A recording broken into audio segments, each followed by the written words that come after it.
Good morning. It's September 7th, Labor Day, and your World Watch crew is taking a half day today. We're lighting up the grill, we're heading out to the pool, but before we do, this is World Watch.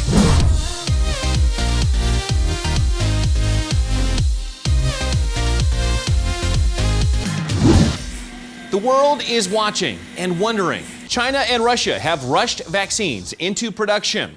Now, how's that working out? Those nations are already giving people shots, but some scientists are concerned. The vaccines use a modified version of an adenovirus. That's the virus responsible for causing the common cold.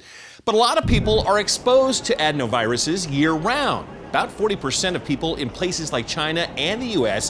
have antibodies against the virus, and in Africa, it's as high as 80%. So, some scientists think that that type of vaccine wouldn't be effective at attacking the coronavirus. But China and Russia are just two of more than 150 different potential vaccines that researchers are developing around the world. The head of the FDA said a COVID-19 vaccine would be put on a fast track as long as officials are sure that the benefits outweigh the risk. It's a star, it's a plane, it's a satellite. Well, can you tell the difference between a man-made satellite and distant stars and planets?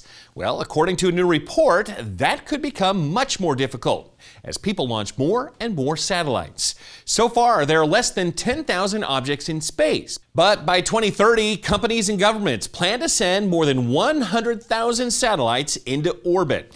That has some scientists worried. Satellites reflect sunlight, making them shine like stars. Now, more bright satellites could make it harder for scientists to study the night sky, and they could change the way constellations look. It's already hard enough for me to find the Big Dipper, okay? But satellites make it possible for scientists to study galaxies far, far away and predict weather down on Earth. And if you like using a GPS or a cell phone, thank a satellite. Now companies like SpaceX and Amazon also want to use satellites to provide the internet. That will require a whole lot of them. To cut back on the starry night confusion, some scientists want companies to make the location of satellites known to astronomers so they can point their telescopes away from them. They also want companies to darken satellites so they're less reflective. SpaceX agrees and is starting to coat its satellites in a dark foam. Some parents are impatient with closed schools. Others are frustrated with poorly run online education schools offer. So they're taking matters into their own hands. If you did online learning this spring, then you know it's not easy to go to school on the internet. And some parents worry about kids going back to school and catching COVID-19. A new type of classroom could offer a solution to both concerns. It's a combination of homeschooling and traditional school. Families are forming small, in-person classrooms called learning pods or pandemic pods. Don't look at the numbers. Parents send children around the same age to each other's houses to learn together. They hire a teacher to lead the small classroom, and some pods, like this one, meet in a home garage. Hey, Robin.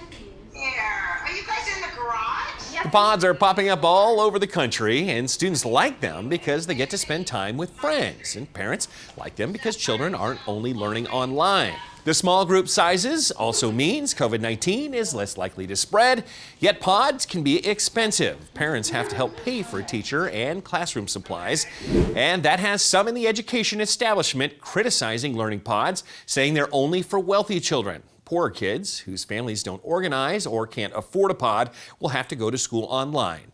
But some public schools are catching on to the idea and starting their own free versions of the learning pods. Come here! You're not supposed to be this far out! Come here! This rescuer in the UK is talking to a dog who had bolted the beach to chase a seagull.